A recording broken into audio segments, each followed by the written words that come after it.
Hello guys, welcome to केंद्रीय class. आज अपन करते हैं एक्सरसाइज 1.4। ओके, ये मोस्ट इंपॉर्टेंट है बेटा क्वेश्चन। जो नेगेशन रूल है एमसीक्यू में आ सकता है और इसके बाद जो बिट्स आने वाले इस एक्सरसाइज से 4 मार्क्स के लिए लास्ट ईयर पूछा गया था सेक्शन डी में। ओके, सेक्शन डी में क्वेश्चन नंबर 1 ही था बेटा 4 मार्क्स के लिए, डायरेक्ट पूछा था विदाउट यूजिंग ट्रूथ टेबल। और ये क्वेश्चन जो पूछा जाता है बेटा एमसीक्यू में पूछा जाता है, नहीं तो फिर अपने को 1 मार्क के क्वेश्चन में पूछा जाता है, जैसे क्वेश्चन नंबर 2 में। ओके, और ध्यान से रखना बेटा, इसमें कैसे है, कुछ प्रॉपर्टीज याद रखनी है, उसे अपन रूल्स भी बोले जाते हैं, लॉजिकली इक्विवेलेंस बोला जाता है। ठीक है ना। तो सबसे पहले शुरुआत करते हैं बेटा फर्स्ट क्वेश्चन से, कि इसमें करना क्या है। Using rules of negation right the negation of the following. Okay, एकदम सिंपल बेटा। क्या है मेन बात कि आपको देखो बेटा, यहाँ पे क्या बोला गया, नेगेशन पी मतलब जो क्वेश्चन दिया गया उसको आपको नेगेशन अप्लाई करके सॉल्व करना है। मतलब मैंने नेगेशन लगा दिया, क्वेश्चन को देख लो। अब ये क्वेश्चन दिया, इसको नेगेशन लगा दिया तो क्या हो सकता है। तो सबसे पहले इसकी प्रॉपर्टी देख लो बेटा कि प्रॉपर्टी क्या होती है। सिंपल सी बात है, इसकी प्रॉपर्टी बेटा P इंप्लाइज Q को अपन क्या लिख सकते बोल रहा है। इसको अपन लिखते हैं बेटा P or negation P R Q बोल के लिख सकते हैं। अगर समझो इसको होल नेगेशन आता है तो अपन क्या लिखेंगे बेटा, होल नेगेशन लगेगा तो P एंड नेगेशन Q बोल के लिख सकते हैं। जैसे अपने पास ये क्वेश्चन वही मॉडल में दिया है, तो देखो बेटा इसको कैसे लिख लेते हैं अपन एकदम सिंपल तरीके से, कि अगर इसको नेगेशन अप्लाई करेंगे तो Q एज इट इज रखेंगे, बीच में कौन आएगा बेटा, एंड आएगा, और उसके बाद क्या आएगा, नेगेशन P आ जाएगा। That's all, finish. Okay, loss याद रखे तो हो जाता। अब ये क्वेश्चन को देखो बेटा, बाहर से अपन क्या लगना है, नेगेशन अप्लाई करना है। नेगेशन अप्लाई किया तो नेगेशन P आर क्या लिख लेता है बेटा, Q। क्योंकि आपको पता है बेटा, नेगेशन नेगेशन, बाहर भी नेगेशन और अंदर भी नेगेशन रहा तो दोनों नेगेशन कट के बचेगा क्या, ओनली Q बच सकता है। तो क्वेश्चन नंबर 3 देख लो बेटा। क्वेश्चन नंबर 3 भी एकदम सिंपल है। क्वेश्चन नंबर 3 में भी कोई प्रॉब्लम नहीं है, एकदम आराम से कर सकते हैं। देख लो, इसमें भी देखो बेटा, अगर मैंने अप्लाई कर दिया नेगेशन बाहर से तो क्या आएगा बेटा, नेगेशन P एंड Q लिख लेता, क्योंकि आपको अभी मैंने बताया था कि नेगेशन नेगेशन वाले क्वेश्चंस में ये कट जाता है, सेम नेगेशन। ठीक है, अब इसको अपन और एक लॉजिकल इक्विवेलेंस लिख सकते हैं, इसको, इस क्वेश्चन को P इंप्लाइज Q बोल के अपन लिख सकते हैं। Q लिख सकते हैं, देखो ये पहली वाली प्रॉपर्टी आपको एक्सेप्ट कर रही है, सेम उसकी जैसा ही है। ठीक है ना। चलते बेटा आगे। अब इसको भी सेम करना है बेटा, नेगेशन अप्लाई करना है पूरे क्वेश्चंस को बाहर से, तो क्या होगा बेटा, नेगेशन P एंड Q आ जाएगा, एंड का क्या होगा बेटा, R, और डायरेक्टली नेगेशन R बोल के लिख सकते हैं। ठीक है, चलते थर्ड क्वेश्चन पे। फोर्थ भी हो गया। अब चलते बेटा फिफ्थ क्वेश्चन। फिफ्थ क्वेश्चन की प्रॉपर्टी सेम लगती है बेटा, अभी आपको मैंने इंप्लाइज वाली प्रॉपर्टी बताई थी। P इंप्लाइज Q की प्रॉपर्टी क्या थी बेटा, अगर होल नेगेशन लगाए तो P एंड नेगेशन Q बोल के लिख सकते हैं। तो सेम इसको भी वही प्रॉपर्टी अप्लाई करना है आपको, देख लो कैसे। अब इसको नेगेशन लगाए तो क्या लिखता है बेटा, P एज इट इज रख लेता, एंड बाहर से जब इस टर्म को, पूरे टर्म को क्या लगता है बेटा, जब नेगेशन लगेगा तो अंदर के सिंबल चेंज हो जाएंगे।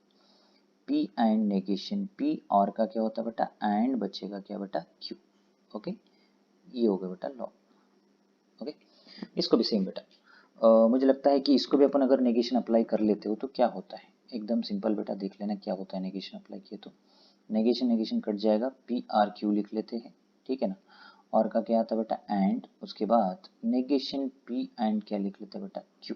ठीक है, लगे तो इसको डिस्ट्रीब्यूटिव लगा सकते हैं, नहीं तो यहाँ तक भी छोड़े तो चलता, कोई इशू नहीं। ठीक है ना, बस लॉस लग जाते हैं, डिस्ट्रीब्यूटिव लग सकता है। नेक्स्ट चलते बेटा आगे क्वेश्चन पे। ये वाले क्वेश्चन देख लो बेटा, इसमें क्या दिया बेटा, इंप्लाइज की प्रॉपर्टी थी, आपको अभी मैंने बताई थी, P इंप्लाइज Q की प्रॉपर्टी। होल नेगेशन जब लगेगा तो क्या होगा, P एज इट इज रहेगा, एंड क्या लिखूंगा बेटा, नेगेशन Q लिखूंगा। जैसे कि इसको भी सेम क्या करना है बेटा, P R, अब इसको होल नेगेशन लगाना है। होल नेगेशन मतलब क्या होता है, P R Q as it is लिख लेता, नेगेशन P जैसा वैसे, और बीच में क्या है बेटा, एंड, नेगेशन Q मतलब क्या आता है, नेगेशन P, एंड का क्या लिखता है बेटा, और इसको क्या लिख लेता, Q। दैट्स ऑल, सिंपल सी बात है, इतना ही। इसको देखो बेटा, इस टर्म को अगर बाहर से नेगेशन अप्लाई करते हो तो आंसर क्या आएगा, देख लो बेटा, P and Q, negation negation कटा, और का क्या आता है बेटा, एंड, नेगेशन ऑफ P, और क्या लिख लेता बेटा, Q। एकदम सिंपल, आपको लगाना तो डिस्ट्रीब्यूटिव ला लग जाता है यहाँ पे, बट कोई गरज नहीं, यहाँ तक भी लिखे तो चल जाता। ठीक है, बस आपको इम्प्लॉयज की जगह थोड़ा ध्यान देना है, इम्प्लॉयज की प्रॉपर्टीज अलग अलग होती है। चलते बेटा सेकंड बिट पे। सेकंड बिट में क्या बोला बेटा, rewrite the following the statement without using if and then. Without using if and then बोला, एकदम सिंपल बेटा। सबसे पहले पी स्टेटमेंट क्या लिख लेते बेटा, अ मैन इज जज, अ मैन इज अ जज। उसके बाद क्यू स्टेटमेंट क्या लिख लेते बेटा, ही इज हॉनेस्ट। क्या बेटा, ही इज हॉनेस्ट, ठीक है ना। तो मैन जज है, उसके बाद क्या बोला बेटा, हॉनेस्ट। तो इसको देखो बेटा, एक प्रॉपर्टी अपने पास P इम्प्लाइज Q, ठीक है। इसके लॉजिकल इक्वल में क्या लिख लेते बेटा, P इम्प्लाइज Q को नेगेशन PR क्या लिख लेते बेटा, Q लिख लेते। तो इसको वर्डिंग फॉर्म में क्या लिख सकते बेटा, एकदम simple, a man is not जज। देन की जगह क्या आता बेटा आपको, और क्या लिख लेते बेटा, ही इज, क्या बेटा, he is honest. That's all. अपने को चलो बेटा, इफ चला गया देन भी चला, इतना लिख के छोड़ना, इतना लिखे तो 2 मार्क के लिए क्वेश्चन पूछा जाता है, ध्यान से रखना। अब आगे चलते बेटा नेक्स्ट क्वेश्चन पे, क्वेश्चन नंबर 2 एकदम सिंपल है। इसमें भी देखो बेटा, सेकेंड क्वेश्चन में भी देख लेना क्या होता है। ओके, एक सेकेंड, चलते बेटा सेकेंड क्वेश्चन। सेकेंड क्वेश्चन में क्या बोला बेटा, it is 2 is rational number then √2 is irrational number. तो देखो बेटा, सबसे पहले P स्टेटमेंट क्या बनेगा, 2 is a rational number, 2 is a rational number, which number बेटा, रैशनल नंबर। अब Q स्टेटमेंट को क्या बोलता, √2 इज अ इरेशनल नंबर। कौन सा नंबर है बेटा, इरेशनल नंबर, इरेशनल नंबर। एकदम सिंपल है, कंफ्यूज नहीं होना। ओके, और ध्यान रखना बेटा, जैसे मैं लिख रहा हूँ वैसे ही लिखना है, तभी अपने को अच्छे फुल मार्क्स मिल जाते हैं। नहीं तो फिर क्या होता है, अपन कभी कभी डायरेक्ट लिखते हो, उससे मार्क्स नहीं होते, स्कोर डाउन हो सकता है, ठीक है ना। तो यहाँ पे क्या लिखेंगे बेटा, P इम्प्लाइज Q को क्या लिख लेता, अभी मैंने आपको प्रॉपर्टी बताई थी, नेगेशन PR क्या लिख लेते बेटा, Q। चल देखते बेटा इसका आंसर क्या होता है। 2 is not a rational number, not a rational number। Negation लग रहा है उसलिए नॉट लगाना जरूरी है, और देन की जगह क्या आ रहा है बेटा, और आ रहा है, और √2 is irrational number, √2 is irrational number, irrational number. एकदम सिंपल, ध्यान से देखना बेटा, कोई ज्यादा कंफ्यूज होने की गरज नहीं, ठीक है ना। जैसे अपने पास देखो बेटा, यहाँ पे क्या हो रहा है, कोई परेशान ऐसी करने की गरज नहीं, एकदम सिंपल तरीके से समझा रहा हूँ आपको, और ज्यादा कंफ्यूज होने की गरज भी नहीं, ठीक है ना। आपको जैसा वर्डिंग फॉर्म में दिया वैसे आपको लिखना है, और ज्यादा परेशान नहीं होना है। आगे चलते बेटा next second question. Second question direct है बेटा, कंफ्यूज होने की गरज नहीं। f(2) is 0 then f(x) is not divisible by x-2। तो अपन क्या लिखेंगे बेटा, f(2) is not equals to 0, then की जगह क्या लिखेंगे, और f(x) is divisible by x-2। एकदम सिंपल, ठीक है ना, जैसा अभी आपने लिखा वैसे ही करना है, बस नॉट इक्वल लिखा के पी क्यू के फॉर्म में अलग अलग लिखना है। f(2) इज इक्वल टू 0 लिखना है एक स्टेटमेंट में, और q स्टेटमेंट में क्या लिखना है, f(x) is divisible by x-2। Okay, तो उसको अपन अप्लाई करेंगे प्रॉपर्टी, तो क्या होगा बेटा, नेगेशन PR(Q) लिखेंगे तो क्या होता, f(2) is not equal to 0। क्या लिख रहा है बेटा, f(2) is not equal to 0, then की जगह क्या आएगा, और f(x) is divisible by x-2। That's all, simple सी बात है। ओके, हो गया खत्म। चलो चलते बेटा नेक्स्ट बिट पे। ओके, याद रखना बेटा, अच्छे से देख लेना, कंफ्यूज नहीं होना। अब चलते बेटा थर्ड बिट। थर्ड बिट कैसा है, most important question and most repeat हो सकते हैं इसके क्वेश्चंस, ठीक है। कैसे रिपीट होते बेटा देख लेना, क्योंकि ये विदाउट यूजिंग ट्रूथ टेबल है। क्या बेटा, without using truth table, without using truth table.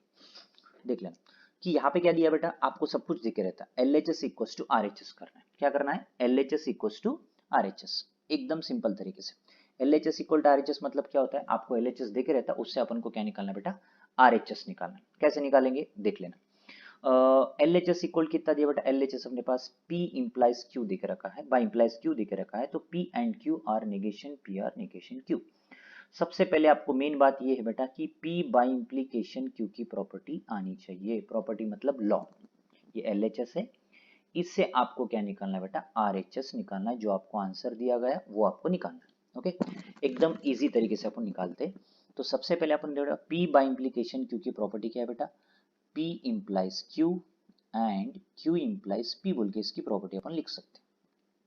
उसके बाद इसको अगर इम्प्लाइज में लिखना चाहते हो तो क्या लिखेंगे, नेगेशन पी आर क्यू लिख लेता, एंड नेगेशन क्यू आर क्या लिख लेता बेटा, पी लिख लेता। ठीक है, इम्प्लाइज में हो गई ये प्रॉपर्टी। कौन सी प्रॉपर्टी बोलते बेटा इसको, इम्प्लीकेशन बोला जाता, जो बाय इम्प्लीकेशन को मैंने किस में कन्वर्ट कर दिया, इम्प्लीकेशन में कन्वर्ट कर दिया। इम्प्लीकेशन बोल सकते हैं या कंडीशनल बोल सकते हैं। अब चलते बेटा आगे।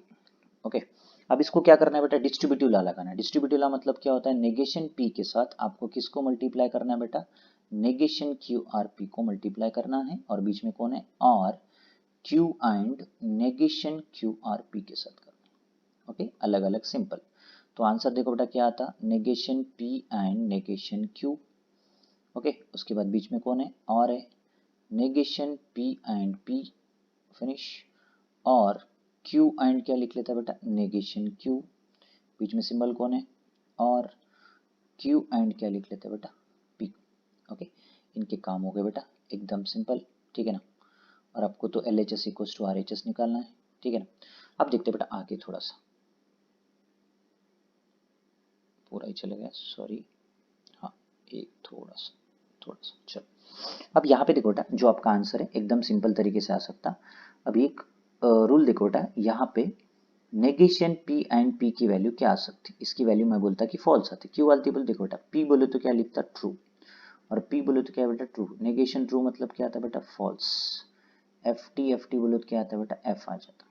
ठीक है, तो आंसर आ गया बेटा एफ, मतलब अपन यहाँ पे क्या लिख लेते बेटा, एफ लिख लेते, और इसको भी क्या लिख लेते बेटा, एफ ही लिख सकता, क्योंकि क्यू एंड क्यू बोले तो फॉल्स है और ये ट्रू है, तो भी एंड के बीच में यही आता है। तो उसके बाद क्यू एंड पी को क्या लिख लेते बेटा, पी एंड क्यू बोल के लिख सकते हैं। और यहाँ पे सामने क्या बेटा, negation P and negation Q, एकदम सिंपल। ओके, तो अभी देखते बेटा दो दो टर्म को कंपेयर करते हैं, एफ और दिस, ये पूरा टर्म। तो आपको पता है बेटा, जब एफ के साथ कोई भी टर्म आगे आने दो और बीच में अगर और रहता तो अपन कभी भी एफ को नहीं लिखते, किसको लिखते बेटा, इस टर्म को लिखते। तो इसका आंसर क्या लिखेंगे बेटा, negation P and negation Q. ठीक है, राइट, यहाँ पे भी देखो बेटा बीच में और, ये दोनों के टाइप पे भी और है बीच में, तो एफ को कभी प्रेफर करेंगे क्या और में, नहीं करेंगे, किसको करेंगे बेटा, पी एंड क्यू को। देख लो बेटा, आपका जो आंसर है L H S equal to R H S आ गया। इतना लिखे तो आपको 4 मार्क्स आराम से मिलते हैं। ओके, बस आपको ये दिक्कत कब होती है, जब इसके लॉस याद नहीं रहते तब आपको दिक्कत होती है, बाकी टाइम पे आपको ये क्वेश्चन में कोई प्रॉब्लम नहीं आता है। आया समझ में बेटा, 1% का प्रॉब्लम नहीं आता। क्यों नहीं आता, क्योंकि जब भी आप इस क्वेश्चन को सॉल्व करते हो, कभी भी आपको ये याद रखना है, उसके साइड में लॉस याद रखने। अगर लॉस अच्छे से याद होते हैं तो आपको कोई प्रॉब्लम नहीं आती, इस क्वेश्चन में एकदम परफेक्टली सॉल्व कर सकते। ठीक है ना, चल आगे चलते बेटा नेक्स्ट क्वेश्चन पे। ठीक है ना, अब नेक्स्ट क्वेश्चन देखो बेटा क्या दिया गया है, एक बार देख लेना बेटा, एक सेकेंड टाइम ले लो, मैंने कैसे सॉल्व किया वेरीफाई कर लेना एक बार।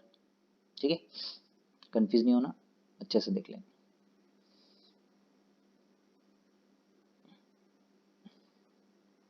ले लो बेटा, 1 मिनट ले लो, मैंने सॉल्व कैसे किया देख लो, स्क्रीनशॉट ले सकते हैं आप। नहीं समझा तो कमेंट करके बता सकते, वन मोर टाइम रिपीट, अपन रिपीट भी कर सकते हैं उसको, कोई इशू नहीं रिपीट करने में भी आपको।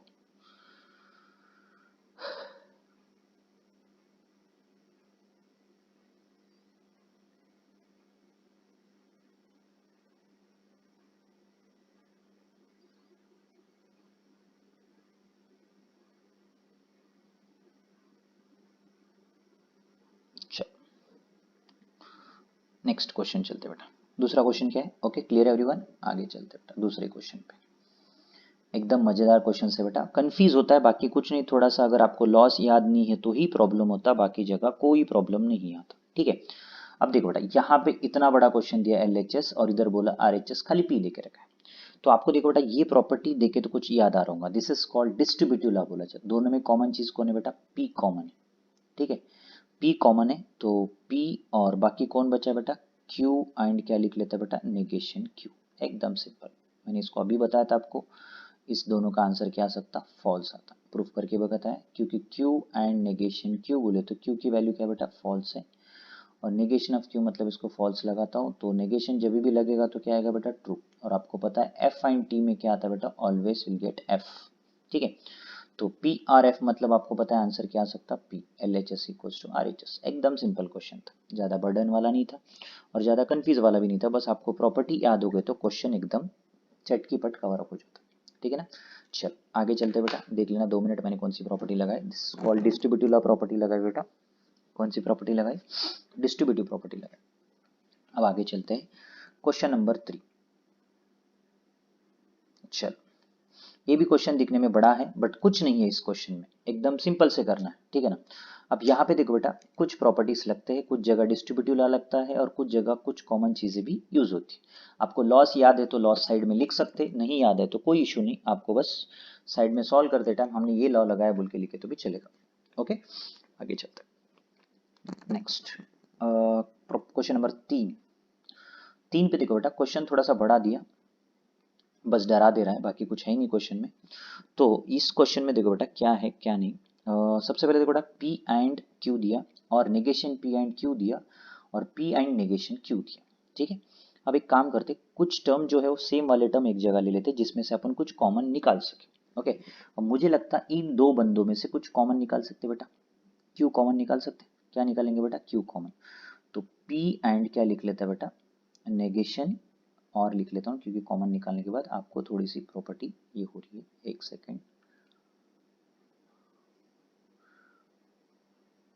आगे चलो बेटा, थर्ड क्वेश्चन भी हो गया। हाँ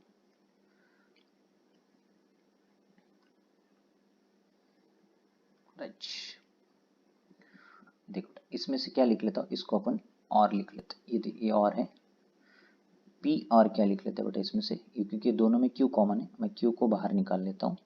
क्यू जब बाहर निकलेगा तो इसको क्या हो जाएगा बेटा, पी आर नेगेशन पी लिख लेता हूँ और बीच में कौन है बेटा, एंड क्यू। हो गया बेटा काम। और ये कौन है बेटा, और पी एंड क्या लिख लेता, नेगेशन क्यू। आपको पी आर क्यू बोल के आंसर लाना है और आपको पता है बेटा पी आर पी की वैल्यू क्या आती है बेटा, ट्रू आ जाती है। दोनों साइड और है और बीच में पी बोले तो ट्रू, नेगेशन तो और में कभी भी ट्रू जाता है, अगर एंड रहता तो फॉल्स आता था। एंड क्या लिख लेता बेटा, क्यू। उसके बाद और इधर क्या बचा बेटा, पी एंड नेगेशन क्यू। ध्यान से रखना बेटा, और आपको पता है बेटा साइड में आपको प्रूफ करना क्या है, पी आर क्यू। आपको याद है तो लॉस याद रखो, नहीं है तो कोई प्रॉब्लम नहीं है। पहले वाले में मैंने डिस्ट्रीब्यूटिव लॉ लगाया बेटा, which law, distributive law. Okay, अब चलो बेटा, आपको पता है टी एंड क्यू में अपन टी को प्रीफर कर सकते हैं क्या, एंड में नहीं कर सकते। किसको करेंगे, क्यू को करेंगे। कभी भी याद रखना, एंड एफ को प्रीफर कर सकता और क्यू कोई एफ टी को प्रीफर कर सकता। ठीक है, क्यू और क्या है बेटा अपने पास, पी एंड क्या बोल रहा है बेटा, नेगेशन क्यू। चलो अब देखो बेटा यहाँ पे we have to use distributive law, use कर सकते हैं। देख लो क्यू आर क्या लिख लेते हैं बेटा, पी। क्यू आर पी लिखा है, बीच में कौन है बेटा, एंड है। उसके बाद क्या लिख लेते हैं बेटा, क्यू आर क्या है बेटा, बीच में एंड है दोनों के, क्यू आर पी लिखा, फिर उसके बाद क्यू और नेगेशन क्यू लिख लेता। ठीक है, अब देखो बेटा यहाँ पे क्या हो सकता है, एक सेकेंड, हाँ क्या हो सकता देख ले, एकदम सिंपल तरीका, कंफ्यूज मत हो जाओ। मैंने डिस्ट्रीब्यूटिव लॉ लगाया बेटा, यहाँ पर भी कौन सा लॉ लगाया, डिस्ट्रीब्यूटिव लॉ लगाया। क्यू एंड पी को क्या लिख लेता बेटा, पी आर क्यू लिख सकता। और आपको मैंने अभी बताया था क्यू आर नेगेशन पी मतलब एक कौन है बेटा, फॉल्स आ जाएगा, और नेगेशन ऑफ फॉल्स मतलब क्या आता है बेटा, ट्रू। एफ आर क्या आएगा, ट्रू, तो आंसर ट्रू में आ जाएगा। बट सामने कौन है बेटा, एंड है, तो एंड में कभी ट्रू को प्रीफर कर सकते क्या, नहीं कर सकते, उसलिए अपन क्या लिखेंगे, पी आर क्यू बोल के लिख सकते। This is a final answer. आ गया बेटा L H S equals to R H S. Okay, आपको अगर लॉस याद होते जो मैंने बोल रहा हूँ वो लॉस अपन साइड में लिखे तो भी चलता है, कोई इशू नहीं। साइड में लिखे तो आपको एकदम समझ में आ जाएगा कि हमने कौन सा लॉ किया। ओके, जब प्रैक्टिस करते हो तब तो मुझे लगता है कि एक बार लिख लेना बेस्ट रहेगा। ओके, चलते बेटा last question, question number 4। Question number 4 जो है बेटा क्या दिया गया है, चल देखो बेटा क्वेश्चन थोड़ा परेशान करने वाला दिया है, मतलब ऐसा दिखने में बेकार लग रहा है बट कुछ नहीं, सिंपल है। बीच में इंप्लाइज दिया है और बाहर से नेगेशन दिया है, तो अपन एक काम कर लेते बेटा, इसको अपन नेगेशन अप्लाई कर लेते। पहले नेगेशन अप्लाई किया तो कहानी क्या बनती है वो से पहले देख लेते, ठीक है ना। Negation of implication, negation of implication मतलब मालूम है ना, P इम्प्लाइज Q। आपको प्रॉपर्टी क्या मालूम है, इसके पहले भी मैंने नेगेशन रूल में बताया था, जब भी बीच में इम्प्लाइज रहता तो इसको अपन क्या लिखते बेटा, बाहर से नेगेशन रहा तो P एंड नेगेशन Q बोल के लिख लेते। LHS है और ये RHS निकालना है। जब इसको मैंने प्रॉपर्टी अप्लाई कर ली नेगेशन से, तो P क्या लिख लेता बेटा, PR negation Q as it is लिखता, एंड इसको क्या लिखता बेटा, नेगेशन PR क्या लिख लेता बेटा, Q। राइट, जम गया बेटा, कोई परेशानी यहाँ पे, देख लो ये अपना LHS है, बीच में एंड है, और ये RHS है। आ गया बेटा पहले स्टेप में आंसर, कुछ बड़ी सॉल्व करने की गरज है, बस आपको छोटे तरीके से एक फॉर्मूला याद रखना है, इतना सा लॉ, ये क्योंकि मैंने आपको इसके पहले ही बताया था, इम्प्लाइज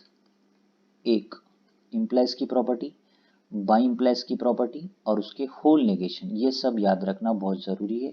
इसी से ही क्वेश्चन आपको ज़्यादा से ज़्यादा रिपीट हो सकता है, वो याद रखें। P implies Q and Q implies P, ठीक है। फिर इसको अगर और में लिखना है तो लिख सकते, देखो बेटा एक ही स्टेप में आंसर आ गया। इसको अगर नेगेशन अप्लाई किए तो PRQ बरोबर है and PR negation Q, okay. चलो नेक्स्ट एक्सरसाइज पे चलते हैं बेटा। Thank you everyone. आपको ये बहुत अच्छे तरीके से समझाऊंगा तो ठीक है, थैंक यू, नहीं समझाऊंगा तो भी कोई प्रॉब्लम नहीं, मुझे कमेंट कर देना। वन मोर टाइम आपको रिपीट कर सकता हूँ, रिपीट करने के चांसेस बहुत है। आपको अगर नहीं समझता है कि सर ये क्वेश्चन नहीं समझा तो मुझे कमेंट करके बताना, ओके। अगर आपको ये वीडियो अच्छा लगता है तो लाइक करो, सब्सक्राइब करो एंड शेयर करो, ठीक है ना। Thank you.